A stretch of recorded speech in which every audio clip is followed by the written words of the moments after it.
Sözler ve güzel silahlar var. Yani ruhun kılıncı ve o Zebur'un 91. Zebur'un bütün kelamlarını üzerinizde beyan edeyim. Ben de buradan sizin üzerinize beyan edeyim İsa Mesih'in adıyla ve həmişə Haqqı Allah'ın kölgesinde yaşayaq, güllük diyarın hatası altında olaq ve onun qorucu qüvvəsi altında olaq. Çünkü güç sahibi olur. O da bizim atamızdır. Ne bəxtiyarıq, əziz dostlar, bizim atamızdır. Bugün 7. gündür. 7. gündür, əziz dostlar. Tanrı'nın kanunlarından birinde ne yazılmıştı? Benim 7. günüme hürmet et. Yani 7. günü mənə həsr elə. Biz neyinirik? Rabbin evladları olarak o bizi gözlüyor bugün. Onun bedenine toplanmalıyıq. Ve onun bedeninin bir üzvləriyik. Toplanmalıyıq, onun bedeninden güc almalıyıq, qüvvət almalıyıq ve bütün hafta boyu o güc qüvvət altında yaşamalıyıq. Onun için de herkes öz kilsəsinə tələsir bugün. Kilsələrin saat vaxtları fərqlidir. Kimisi səhər saat 10'da başlayır, kimisi 2'de başlayır, kimisi 6'da başlayır.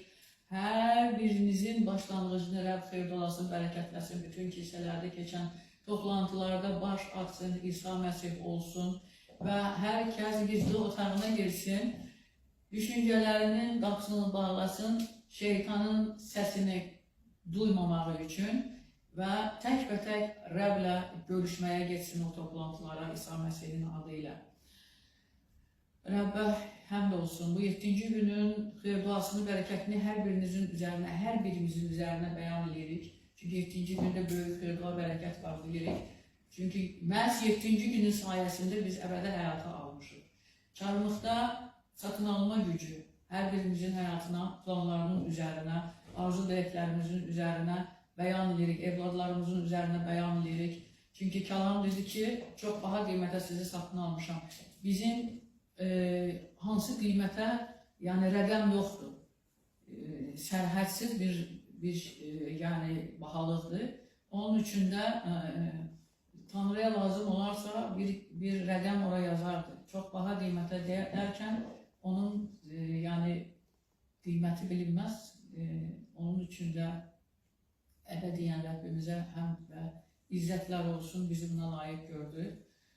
Razı olan ürəklərə görə də Rəbbimizə həmd və izzətlər olsun.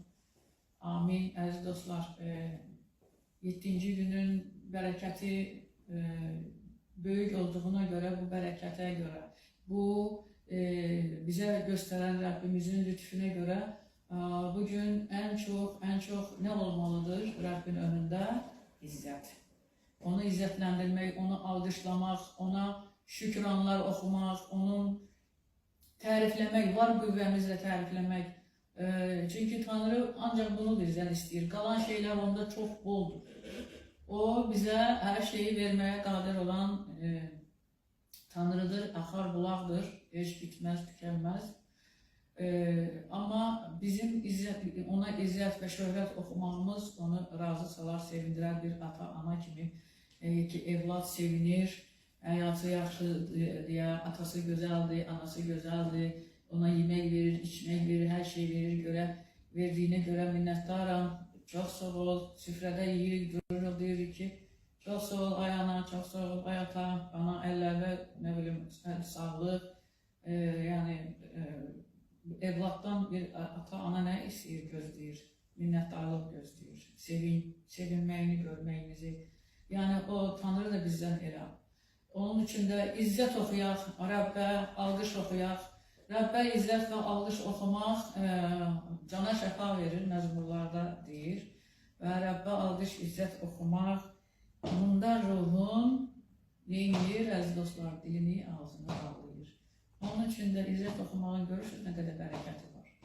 Bunu da yəni Tanrı bizim üçün, bizim xeyrimizə elədi. Həm Rəbbi sevindiririk, amma onun ən 7 qatı xeyrini, bərəkətini öz həyatımıza gəlir. Bax, bizim atamız belə atadır, möcüzələr tanrısıdır. Və biz bir addım atarıq, o bizə 10 addım atar bizə tərəf. Onun üçün də Əziz dostlar, Rəbbin adına görə hələ mən görmədim. Heç kəs peşman olmayıb və heç kəs utanmayıb. Kalan da belə deyirdir ki, mənim